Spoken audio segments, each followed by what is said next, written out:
You just made a yummy sound, so I thought you'd like the dessert.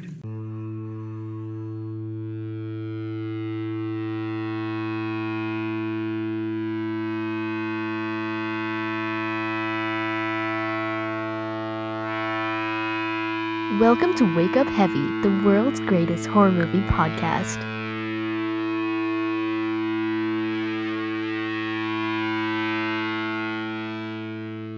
Hello and welcome to Wake Up Heavy, Recollections of Horror. This is Mark Begley, your host, and this is my November watch episode. And unfortunately, no Cleo this time. She declined my offer to record.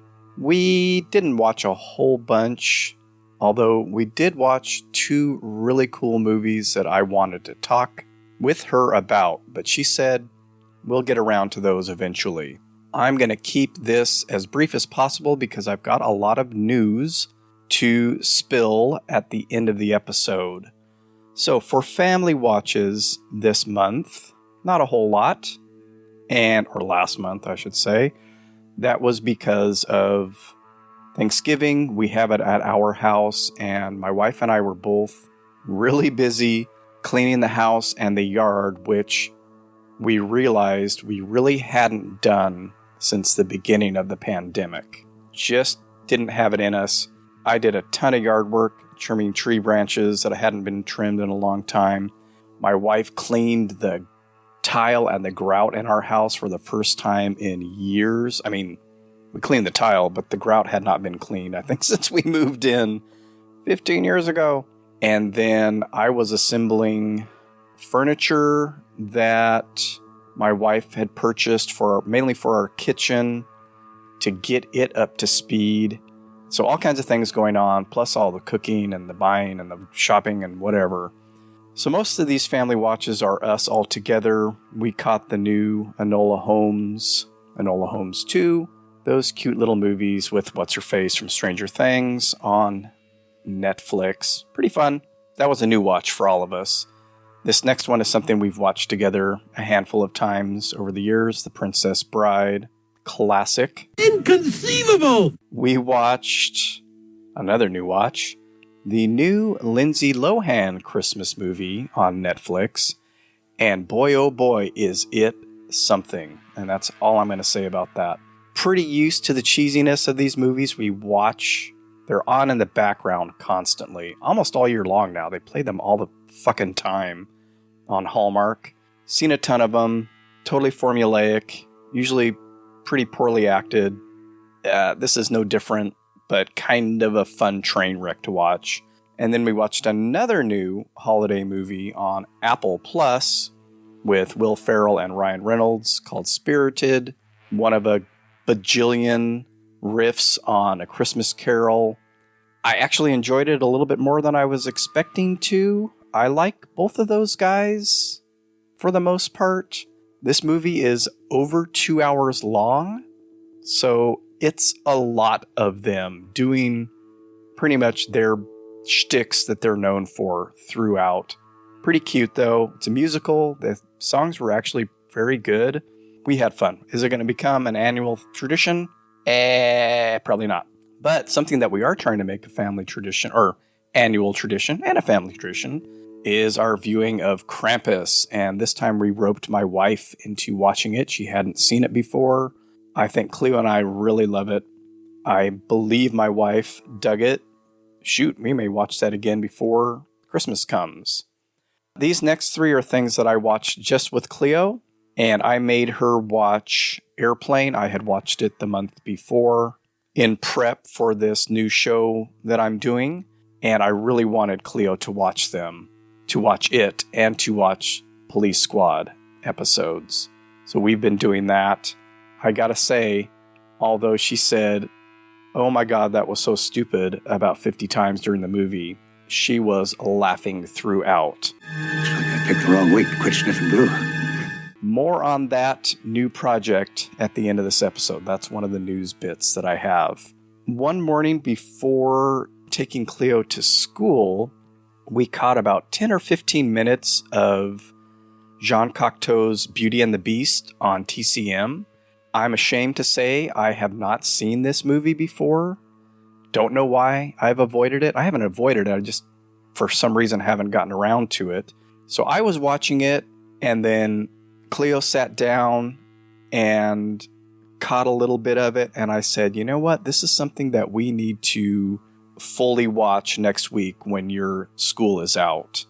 And so that was the big plan. And we ended up doing that Monday of first day of vacation for her. And man, oh man, what a movie. I mean, I know I'm not spilling any big news here. I had no idea just how charming and poetic and interesting and beautiful and gorgeous it was. So we got a big kick out of that. In my mind, as I was watching it, even those first 15 or so minutes that first time, it just made me think, there were some shots that made me think of Eraserhead. And that's the other thing I keep threatening Cleo with. You need to watch that finally with me. She's caught little bits and pieces over the years, little scenes when I've been watching it by myself. These two movies are the ones that I really wanted to talk with her about. And she said, Eraserhead, definitely we need to talk about at some point. So maybe I'll do a little addendum to that really weird Eraserhead episode that I did early on in the show's history with Mike White. Sure, just cut them up like regular chickens. Other than Eraserhead with her, I watched it on my own as well. I believe I watched it last month, so I won't throw any clips in here. A lot of times when I watch it, I throw on the Eraserhead stories that come with that disc. And come with the Criterion disc that's out now. Love it. Just loved listening to David Lynch talk about that time. And then that made me think of the documentary David Lynch, The Art Life, which I had seen a couple years ago, really enjoyed. And it's him talking about his childhood and then growing up, going to art school, going to the AFI and all of that. It really pretty much stops after Eraserhead. So I don't know if there's plans to do another one, but it's fascinating to watch that, hear his stories, and see exactly how much of his life is in Eraserhead. Next rewatch for me, I'm not sure why. I think probably Twitter, seeing something about Jack Nicholson or I don't know what, made me think about watching a Jack Nicholson movie. I didn't want to watch something that I've watched a million times. So I picked The Last Detail, the Hal Ashby film with Jack Nicholson and Randy Quaid, mainly because I didn't remember much about my last watch, which was probably only a few years ago. But it's one of those fun road trip, slice of life 70s films. Hal Ashby is not someone that I know a lot about or have watched a bunch of his movies. Of the ones that I've seen, I have enjoyed all of them. And there'll be more Ashby in a minute here. Caught Young Frankenstein for the millionth time, watched it. You just made a yummy sound, so I thought you'd like the dessert. I'm not going to get into that. I watched Prince of Darkness, John Carpenter's film, late 80s film. This is another one that I haven't watched very often, and it's really strange. It's pretty interesting. It's in the same vein to me as They Live as far as time period and ideas and things. They're part of that Apocalypse trilogy, and yet it really reminded me of The Thing. We have the same sort of situation with all these people in one spot being basically attacked by an unknown force of some kind. You could go back to Assault on Precinct 13 and say the same thing. A lot of these hostage type situations. And then speaking of Hal Ashby, I got Harold and Maude again and watched that because it's just such a charming damn movie. Well, if you want to sing out, sing out. And if you want to be free, be free. I had another bachelor weekend to myself. Last one I had was in April when my wife and daughter finally got to go see Billie Eilish. And this time they went to Pasadena to do some shopping and some other things. That's where some of the furniture, IKEA furniture that I assembled with the help of Cleo and other things for that. So I was on my own from Friday afternoon until Sunday afternoon. And I thought, man, oh man, I'm going to squeeze in as many fucking movies as I can. Before my wife even left, after I had gotten home from taking Cleo to school, I caught this film Ariel on TCM from Aki Kaurismäki, and this is another big blind spot for me. He's kind of the Finnish Jim Jarmusch. They always share the same space in my head, and they had important movies of their careers come out around the same time, and the conversation with one usually led to the other. And I believe the only one I've seen of Kaurismäki's is Leningrad Cowboys Go America, way back in the early 90s.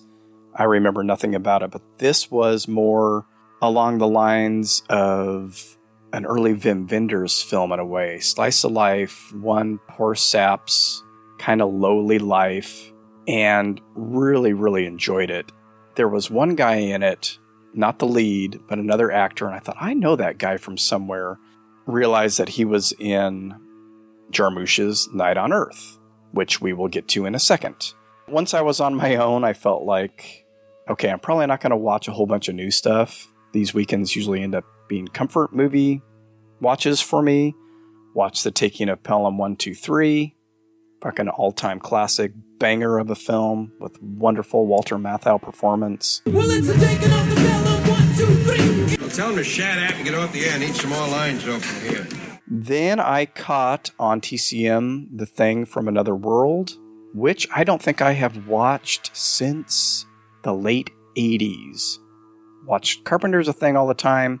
I remember thinking back then, this is super cheesy, but I watched it this time to get more of the socio-political aspects of it, if you can believe that, and really enjoyed it much more. I started a little mini Coen Brothers marathon and watched Inside Llewyn Davis, which I remember hearing bad things about when it first came out, mostly in regard to the character of Llewyn Davis himself as being not very likable, which is true. I'm not a big fan of unlikable protagonists, but I get it with this guy for some reason. I really enjoy this somewhat lambasted Coen Brothers movie. It's another riff on The Odyssey. I don't know how many times they're going to do that, but I like that because it becomes part road movie. The music in it is great. That fucking spaceship song they do is amazing. Louder. With a healthy libido, you lose her boat. Louder. If you make her a widow, and who will play catch out in the back with our kid? Don't please, Mr. Kennedy. And then that led me to watch No Country for Old Men, which I think is one of their finest. So I watched Night on Earth because of that connection with Ariel and that Finnish actor. Not my favorite Jarmusch. I think I've only seen this once before. I started losing interest. After this, I saw this in the theater, and then Dead Man I tried to watch on video, and I was like, he's kind of losing his touch for me. Again, enjoyed it quite a bit more this time. And afloat my chances on the tide, back in the good old world. That somehow, and I'm not really sure now, I know there was something in Night on Earth that made me think of Dario Argento, and I couldn't tell you what it is right now. Maybe it's just because one part takes place in Italy.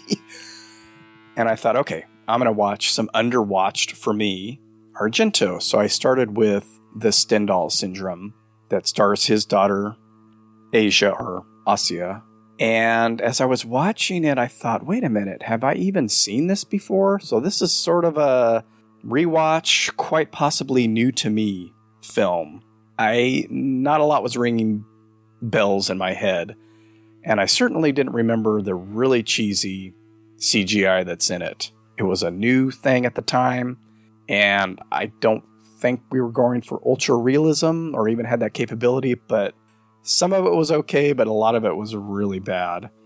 And then I watched Opera, which I enjoy, but I've only seen maybe 3 times prior. This is a film that I could have seen when I was in London. I remember seeing the ads for it for all the different theaters. for some reason didn't go see it. I don't know why, because I was a fan at the time. Next, it was time for some downer movies. And this is sort of thanks to Anthony King from Cult Movies Podcast. He does his Sadvember watches and talks about this movie quite a bit. And it's something that I used to watch all the time and remember really liking, but it's been a lot of years. So I watched Ang Lee's The Ice Storm. Great cast. Christina Ricci, Elijah Wood, Kevin Kline, Sigourney Weaver. All these really great people. It's this bummer late 70s film where Elijah Wood meets a horrible, sad end.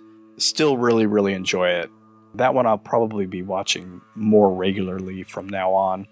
And then since Katie Holmes and Tobey Maguire, who I didn't mention, are in that made me think of Wonder Boys. Wonder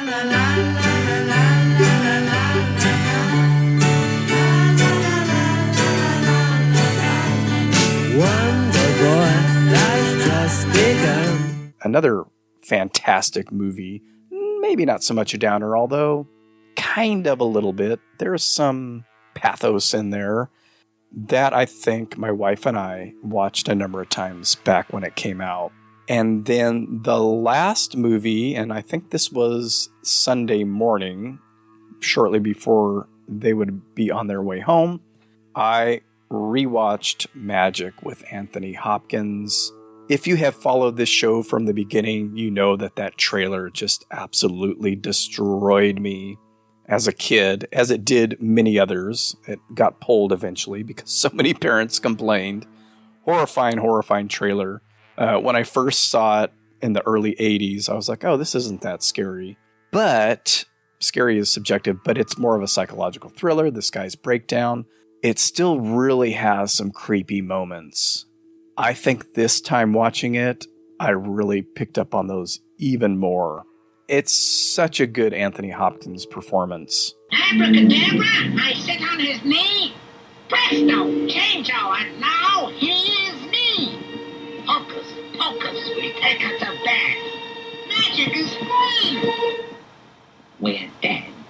Okay, so along with Beauty and the Beast, possibly the Stendhal Syndrome, the only other... Oh, and those cheesy-ass Christmas movies and Enola Holmes.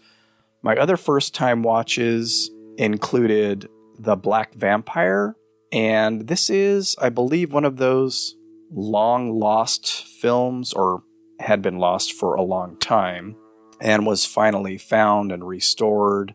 It's a reworking of Fritz Lang's M, which is a favorite of mine, but it hails from Argentina.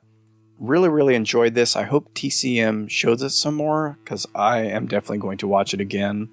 On Shudder, one of the House of Psychotic Women picks that they have is a movie that I have been trying to see for a long time called Footprints. It's also called Footprints on the Moon, or La Orme.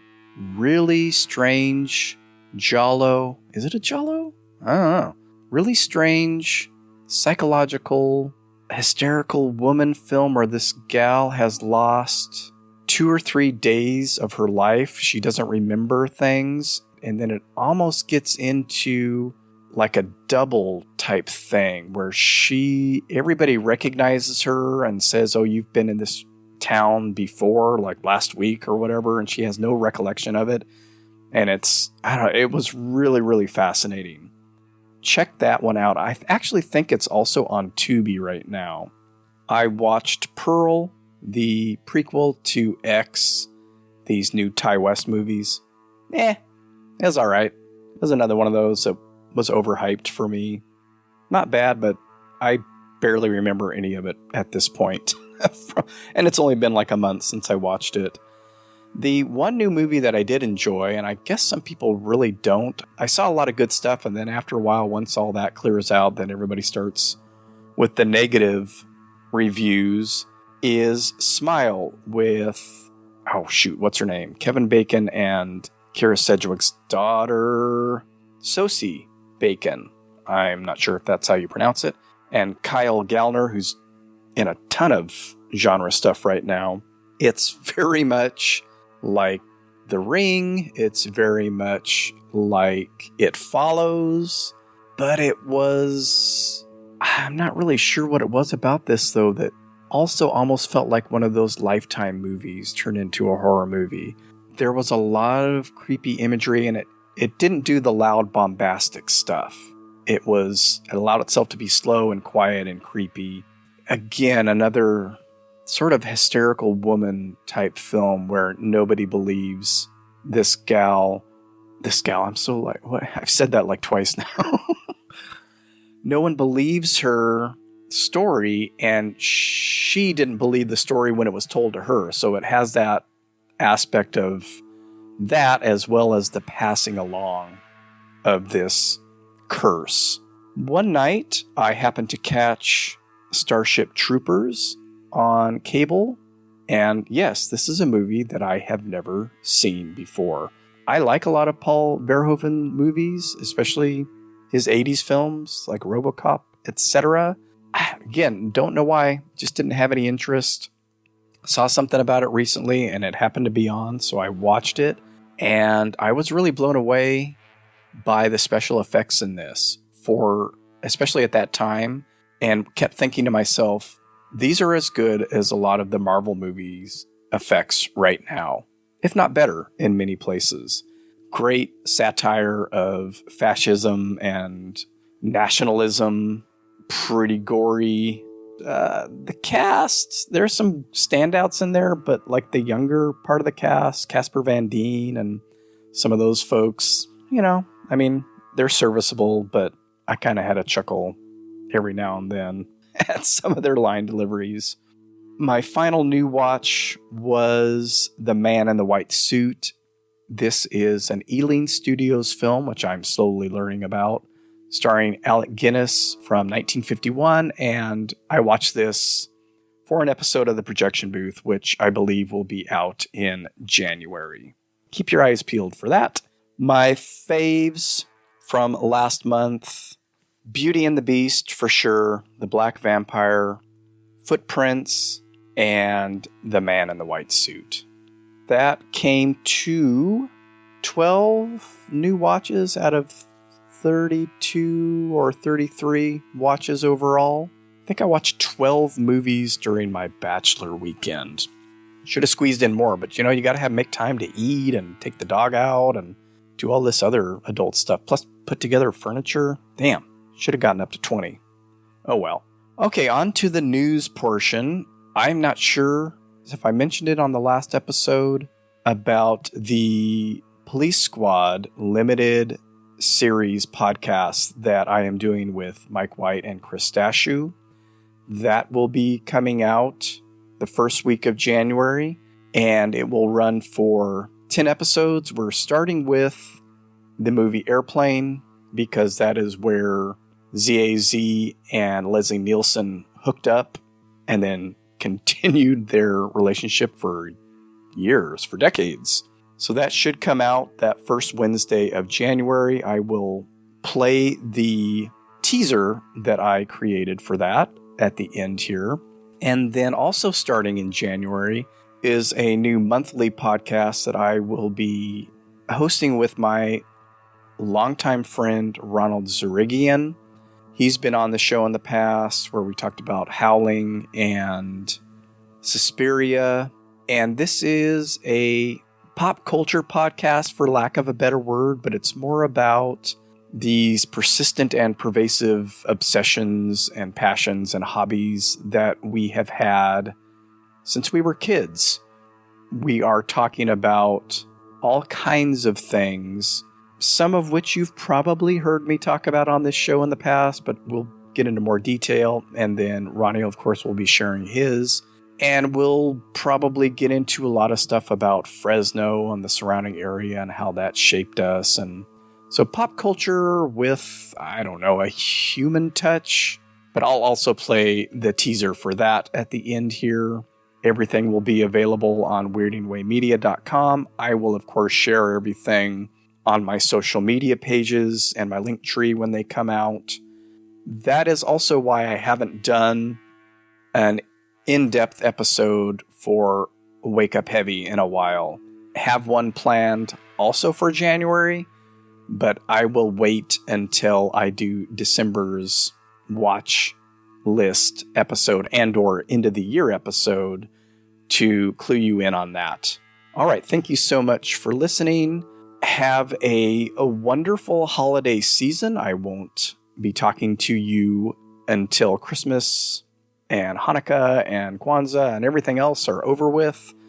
So enjoy, stay safe, be smart, stay healthy, and enjoy these teasers for those upcoming shows.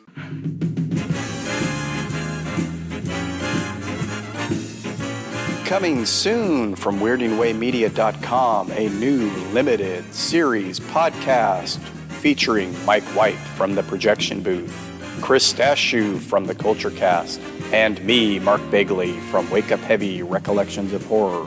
We will be cracking open the seal from the files of Police Squad in color in this 10-episode series starting January 2023. Find it on WeirdingWayMedia.com.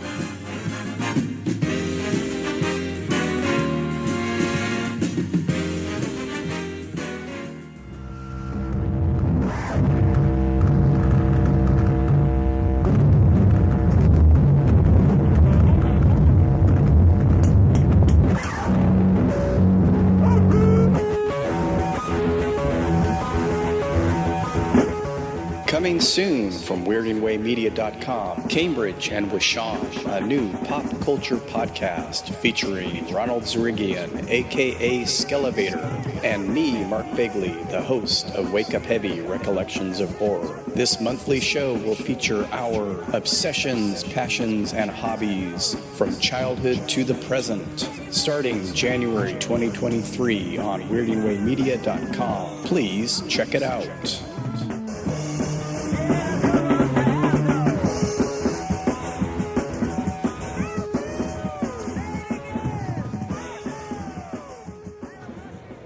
Anything can happen when you wake up heavy. Ho, ho, ho, ho, ho, ho.